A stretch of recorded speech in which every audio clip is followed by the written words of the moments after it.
that was my starting point, and still is, that both the research side and on the publication side, we need to collaborate. The networking allows for that because furthermore, in Europe, we have very different storytelling traditions. So we have a Germanic or Anglo-Saxon or Francophone or Franco-Romanian from the Latin tradition. And the way we tell the stories to our readers is completely different.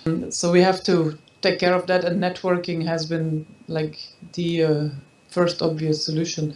What I do with the organization I work with Journalism Fund. Mm-hmm. And what we try to do there is stimulate cross-border collaborative journalism through research grants and through network opportunities and this kind of thing, in order to establish good examples and to establish good contacts between the journalists, like they do the practice, and through collaborating in a team of 3, 5, 7, 11 journalists, they get to know each other.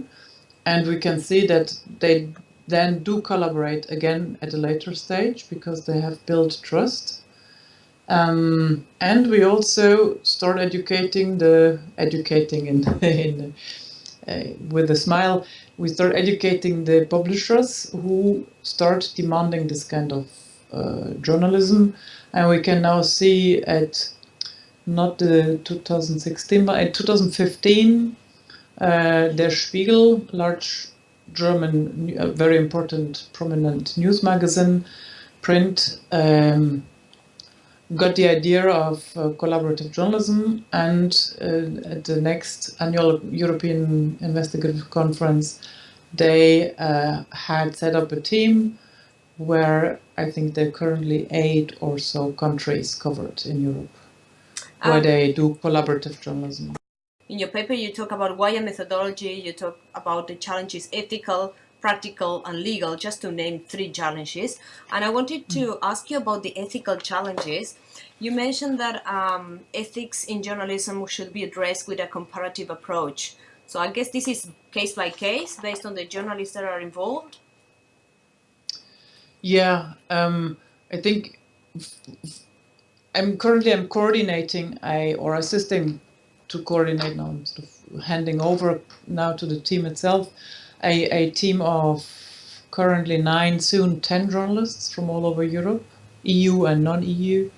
And the ethical approach, or the whole societal approach, has to be discussed during the preparation, during the research phase, of course, and then when you approach publication.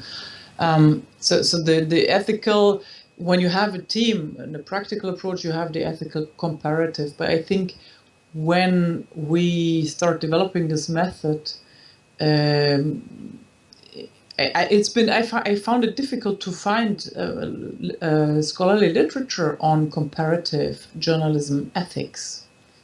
And I believe that Ben-Hur Demenek in Brazil has done work on that. Once we active journalists as well as journalism students start to discuss comparative journalism ethics, it will make it much easier for us to understand what in the practical process, what to watch out for. I am from a Nordic journalism school. We are very careful with hidden camera. In some other parts of the world, we are not so careful with hidden camera. This is one example which is good for a team to discuss.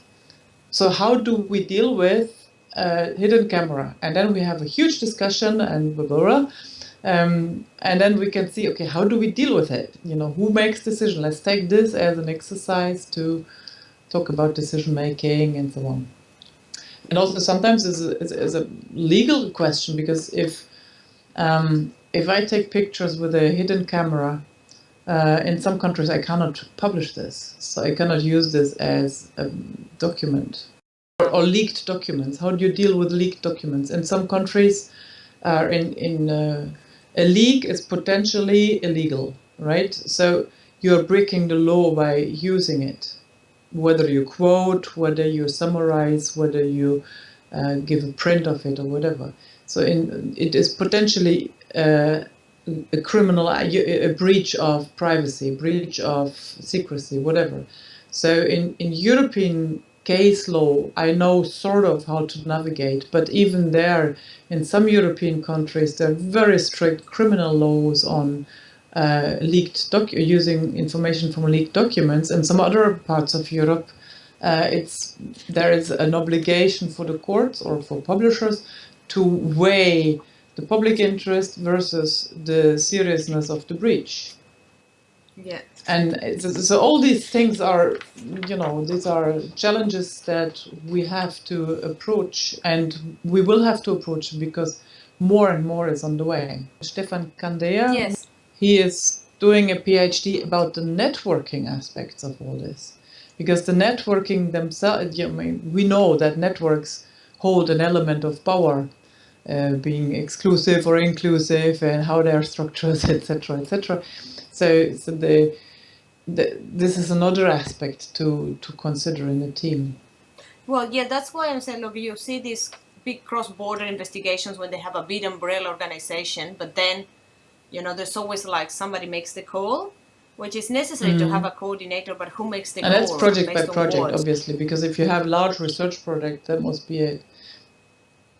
But in general, in the starting point, a network is peers meeting peers. And eventually you have to make decisions on governance within the network, or call it coordination, or call it editorial responsibility, or whatever. What are we touching when we talk about a method that people say, some people have that? Some journalists are more used to the notion of working along a certain method than others. Yes. Because in the tradition of journalism education has been that in many countries and in many traditions, first journalists were educated or were turned from ordinary youngsters into journalists by working in a newsroom. So that they were just like apprentices. They learned the craft by working in the newsroom. And then in the 70s, the IRE, in the 90s, the Nordics, and since then the others also started to talk about methodology. Scholars have been talking about methodology. Paul Myers in the US with precision journalism and so on. They started talking about a methodology. And I think some people who feel that they're deep within the craft of journalism and they're doing it well, and they win all the awards, so why would they look into a methodology? They don't, they feel fine and they're successful, so why do more? And my ambition here is not to question them, because they do good work, they unveil important stories, etc. My ambition is twofold. One is to develop I see two. Let me just take a little bracket to give you the overall context. I see two big challenges for journalism these years. One is digitalization, and the other is internationalization. And overall, we have the media problem, the funding problem, but it's a third one. On the content, we have digitalization and internationalization. So we have to find new ways of research and storytelling on the digital, using the digital tools, and matching the digital power structures. And on the other side, on also content, we have to match the power structures of politics, business, etc. that go international. And here we, in our generation, have to develop a method that matches these changing power structures. So when there's internationalization, of course, as a journalist, I can't stay in Denmark, little Denmark, and pretend the rest of the world isn't there, or pretend that Danish companies do not trade with other countries, etc. That would be really narrow-minded, and I wouldn't give my audience the right information. And so how do we do that? We develop the method. And I think if we want to really develop the method, we have to write it down and share it. So I tried to write down a process with 6 or 7 steps, and I hand it over to you, and you're interested in the same, and you challenge us, and you say, wow, but this step should be subdivided in 3 because, and like that we develop the method, and all of a sudden, because we have it on paper, we can put it into the literature list of the students, and so the next generation can start doing it themselves, and we have all of a sudden, it's not just the particular newsroom where it already works and the maybe 2, 3, 5 apprentices there, but it's a whole class at university. And we can move it from Europe to Australia or from Latin America to Australia. The essence of a book I wrote, which is only available in Danish, I went more into detail with the last step, which is also the first step, the last step of sharing the method, and through that and sharing the method at, for example, a journalism conference, and through that you force yourself to think about what you do, and at the same time you share with others, with peers, and through that sharing the peers can see, oh, her ethical approach is like that, and her fact-checking capacity is like that, and she knows about this content and so on, so that the presentation actually is the first step of networking for another story. I describe what you call evaluation, and evaluation I think is a very good term. I have described that as the first step of networking for the next story, because I see partially I have experienced that myself. Yeah. That when I presented stories at conferences, then afterwards people came and said, you know what, I don't have anything actual now, but maybe we should stay in touch because I have similar interests. Yeah. Or people have contacted me. I've been part of the ICIJ team, for example, several times because I am the EU geek, and so they could use what my EU. I was teaching about how to get EU documents, EU data, blah, blah, blah. And then they would pull me in to use exactly these competences because they knew, because I had told about it at conferences. Of course. So the presentation of what you've done, or the evaluation of what you've done to peers, is definitely, as in my definition or in my process description, let's call it that. Yeah. In my book, I tried to focus on how to develop the hypothesis. In this article, it's process step 2, the idea. I'd called it the idea. Yeah. And how to find stories, because I have been a freelancer parts of my life, or worked for a small medium of a small country where you wouldn't expect big leaks. Mm-hmm. So usually I wouldn't wait for leaks. I had to develop my own hypothesis, as you call it. I call it ideas. I'm in the Danish way of wording.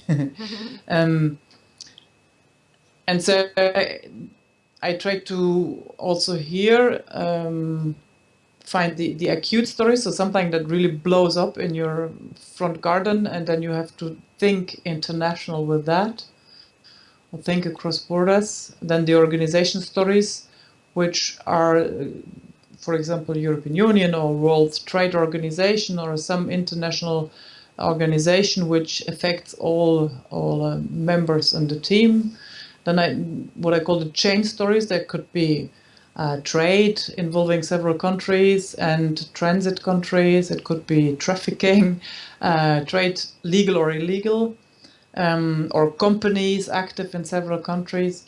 And every time, and then I have also the comparative stories. So there are these 4 groups where you can, within these teams, you can then look for, okay, what's burning in my country, and then you look at the other team members and they say, oh, wow, it's the same in my country, or it's similar, or it's another aspect of the same chain story.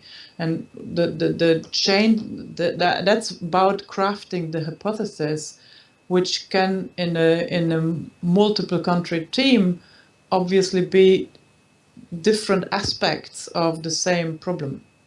Mm-hmm. So, for example, when you have a chain story, you have a very poor country at one end of the chain, where people are desperate to get a job, Some are so desperate they would go into prostitution, or at least they're desperate to get a job somewhere else somehow, that they trust anyone who says job. And so they follow with this anyone and then end up as prostitutes or end up as labor slaves or whatever. And we had a story like that where people from a very poor part of Europe ended up in a sort of medium organized, medium level economy part of Europe, where they worked as slaves in the camp, and they had taken their passports away. They were armed guards, and so this medium level development of the country allowed companies to keep slaves without the local police interfering or even noticing, apparently. And then this company was owned by a company from a very wealthy country. So you had the whole chain of extremely poor labor being kept in a sort of medium, not too well organized, not too well controlled country. And the end of the chain was a very wealthy country, wealthy companies. I am doing in Europe is that we try to get donor money and build models that make sure that there still is editorial independence while we give money from donors to journalists. So what we do at Journalism Fund is we have a peer review jury. So we go fundraising with the big foundations, and we know that big foundations have one agenda or the other. That's why they're there. If the agenda is European democracy, that fits very nicely. If the agenda is protecting the environment, that may fit nicely in some cases, but not in all cases. Then we need some sort of independence in between. And that's what we do at Journalism Fund. We provide the arm's length, so that we can, for example, last year we received money from Oxfam Novib, which is a development organization. Usually, as a journalist, I would not be able to take money from them because they are an interest group, blah, blah, blah. So what we do there is that we say, okay, what do you want to give the money for? They wanted to give money for journalists who wanted to collaborate between Europe and Africa, for collaborative journalism between European and African journalists. And we said, okay, yes, we'll do it. We have installed a peer review jury, so the jury members are anonymous. You do not know, you as an applicant, the donor, nobody except the administration of Journalism Fund knows who is in the jury. It's really difficult to map funding to non-profit journalism. So on a global level, I think it would be more or less impossible to make an overall picture of supporting non-profit journalism, because you have multiple interests. You have again here, if you go back to actually doing cross-border collaborations, whom do we take money from is another serious ethical consideration, which teams should discuss early on in their work process, because in some countries you don't take money from governments because you consider it manipulative, dangerous, damaging your credibility, whatever. In other countries, obviously we take government money, like public service broadcasting in Europe is all funded by governments.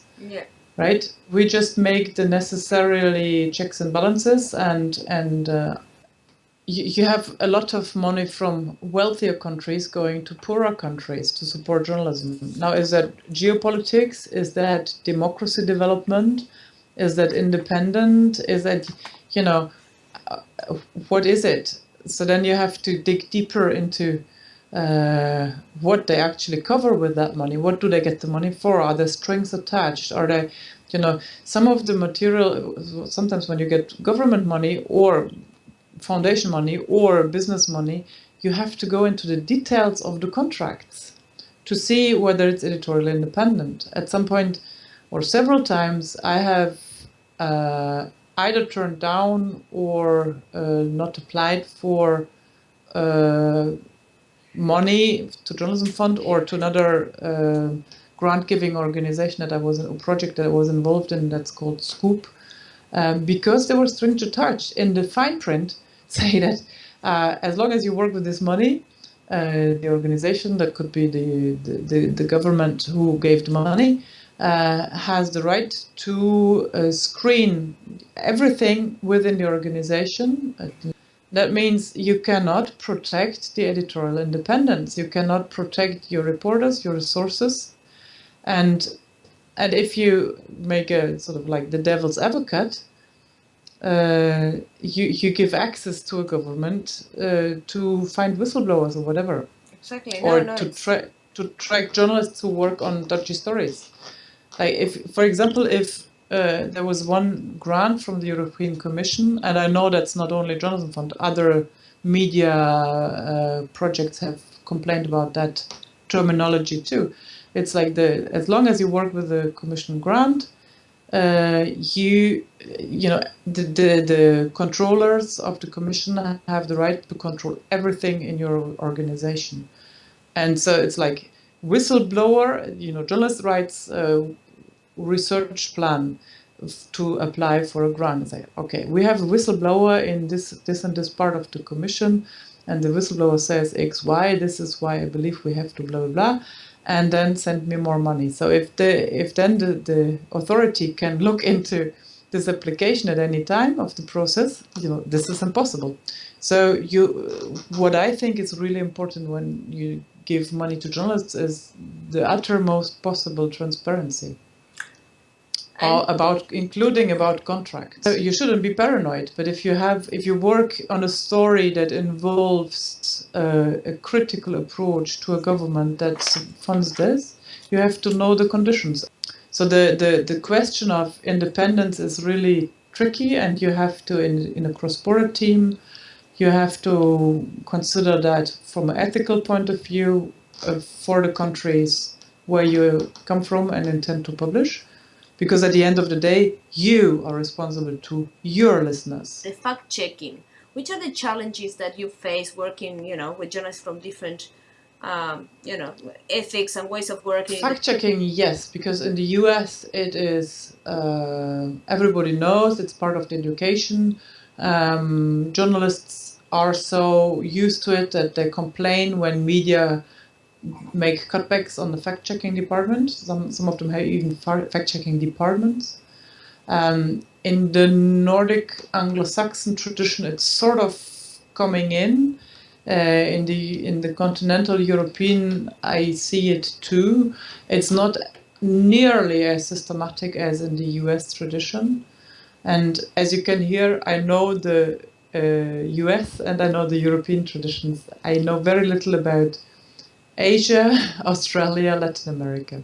Yeah. So you have to apologize for that. This is my frame of reference, Yeah. and the rest I simply don't know about. So fact-checking is something that you need to talk about. One of the interviews I did for the book was with Frederick Lorin, who collaborated with journalists from all over the world. And he said some of them just publish rumors, and then they wait what kind of reactions come on that, be that public or informally, and then they use these reactions as the next step in the research, and they don't mind they don't mind publishing rumors. I don't say this is good or bad, it's just a different tradition, because then they use the reactions as part of the research. In some parts of the world you use that to spark reactions, and then if you work with someone from such a tradition, you have to be aware of that you can't just quote an article because it's published. You have to cross-check. And in a team, if you have a team from traditions that are so different, then you really have to be careful. In Europe, I experienced that we were on a team. We loved each other, we trusted each other, we shared a lot. And then just before publication, there was panic because in one tradition, we quote, we take minutes, we quote the source, during the interview, we cross-check with the source that we understood him or her correctly, and that's it. And then we publish.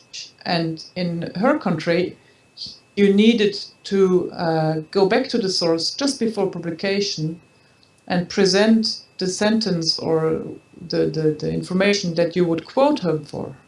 Oh. Just before, and I hadn't done that, obviously, and it had been a few months since, and he'd moved and so on to a new job. So that was like, I have an hour to give this to the lawyer, and where is the confirmation that this quote is right? I was like, which confirmation, You just have to be aware that the different traditions, and sometimes they hit you an hour before publication, and then you have to run fast.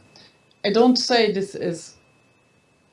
it's right or wrong, because each of these, what we consider are not fact-checking traditions, in our terminology, it wouldn't be fact-checking. In their reality, it is a sort of fact-checking, because there may be things that you and I don't get. Yeah. We may not get that in a certain society, your car would have the tires cut open if you didn't quote for politically different whatever. But there may be other ways of communication or other realities that we simply don't get, where their way of doing things makes sense. Yeah. And other ways of doing things are not possible. I don't want to judge it. It's just when you have a team, you have to be aware of the fact that there are very different traditions. And how do you manage, because you still have to fact check? All these fact-checking questions can be perceived as an expression of lack of trust. Mm-hmm. And lack of trust within a team is, of course, making the collaboration difficult. Yeah.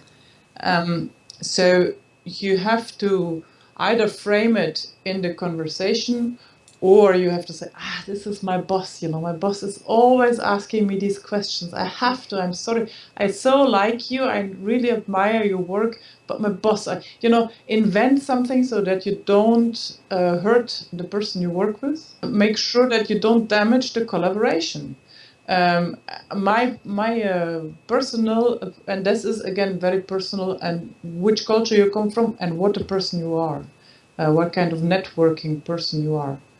And this is why I suggest to pull in networking and intercultural communication, which are fields of study from business, where they have worked with exactly these challenges for decades, because in the business world they have been cross-border for decades.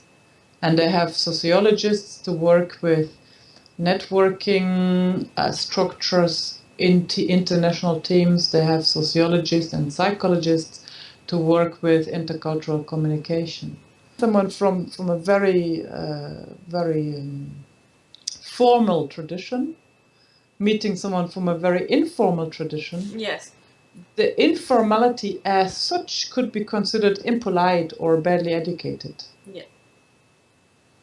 Etc. And at the moment you understand this, and you understand the fact that your tie or lack of tie, or choice of tie even, could offend someone or could be part of the communication, then you get a whole different way of acting in a team. And once you start reading about it, it's like, when I started reading about it, it was such an eye-opener, and all of a sudden I started to read signals from other people completely different. Sometimes journalists, when you talk about, let's have a good model, there's like, we're journalists, we don't get into that role, that's we don't belong. Let's cut all the marketing bullshit and get to the content. This is the typical journalist approach, and this is our business. We have, or our task, we have to cut through the gap and go to what is actually in there, in a proposal, in a whatever, in an activity project.